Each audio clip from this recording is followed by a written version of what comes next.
नमस्कार मित्रांनो, महाराष्ट्रात पुन्हा एकदा पावसाचा जोर वाढणार आहे।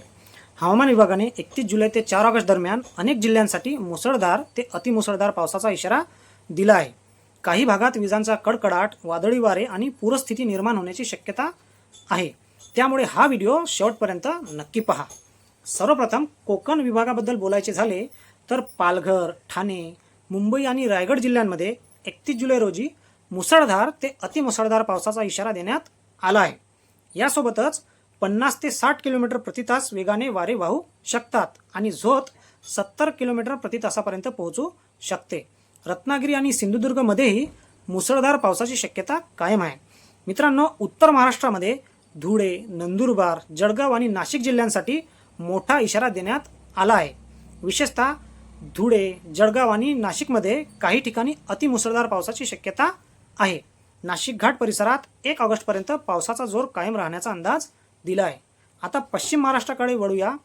पुणे जिल्ह्यात तुरळक ठिकाणी मुसळधार पाऊस पडू शकतो, तर पुणे घाट, सातारा घाट आणि कोल्हापूर घाट भागात मुसळधार ते अतिमुसळधार पावसाचा इशारा देण्यात आला आहे। काही ठिकाणी अतिवृष्टी होण्याची शक्यता असल्याने नागरिकांनी सतर्क राहावे। कोल्हापूर, सांगली, सातारा आणि सोलापूर जिल्ह्यांमध्ये हलका ते मध्यम पाऊस राहील। मित्रांनो, मराठवाड्यात छत्रपती संभाजीनगर जिल्ह्यात मुसळधार ते अतिमुसळधार पावसाची शक्यता आहे। जालना आणि बीड जिल्ह्यांमध्ये विजांच्या कडकडाटासह वादळी वारे आणि पावसाचा अंदाज दिला आहे। परभणी, हिंगोली, नांदेड, लातूर आणि धाराशिव जिल्ह्यांमध्ये हलका ते मध्यम पाऊस पडण्याची शक्यता आहे। विदर्भात अकोला, अमरावती, बुलढाणा, वाशिम आणि यवतमाळ जिल्ह्यांमध्ये मेघगर्जनेसह मुसळधार पाऊस आणि 30 ते 40 किलोमीटर प्रति तास वेगाने वारे वाहण्याचा इशारा देण्यात आला आहे। नागपूर, भंडारा, गोंदिया, चंद्रपूर, गडचिरोली आणि वर्धा जिल्ह्यांमध्ये विजांच्या कडकडाटासह मेघगर्जना होण्याची शक्यता आहे। तर मित्रांनो, हा होता महाराष्ट्रातील 31 जुलै ते 4 ऑगस्ट दरम्यानचा जिल्हानिहाय हवामान अंदाज।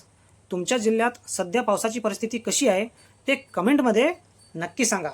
व्हिडिओ आवडला असेल तर लाईक करा, शेअर करा आणि अशाच महत्त्वाच्या हवामान अपडेट्ससाठी आमच्या चॅनलला फॉलो आणि सबस्क्राईब करायला विसरू नका। धन्यवाद।